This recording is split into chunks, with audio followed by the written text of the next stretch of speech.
anak? Nung di ba kahapon, Christmas. Binigyan mo ako ng aginaldo. Oh, anak, happy ka naman, no? Opo. Di ba, Ninong, malapit na po yung New Year? Oo. Bakit?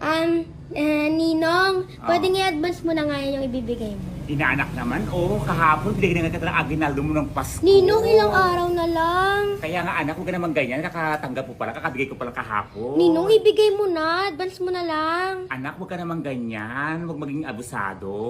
Di ba, Ninong, ibibigay mo din lang naman sa sa New Year? Anong panigurado may bibigay ako sa'yo? Yung batang to, naninigurado may bibigay ako, bibigay na kita kahapon.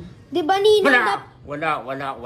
Dapat mag-share ng blessings. Nag-share na nga ako ng blessings kahapon sa'yo, tapos gusto mo na naman Kahapon lang. maghintay ka naman ng New Year, hindi yung agad-agad kakabigay ko ng kahapon. Para di mo na nga ibibigay sa New Year. Nanggigil ko sa'yo ha. Sinisira mong araw ko.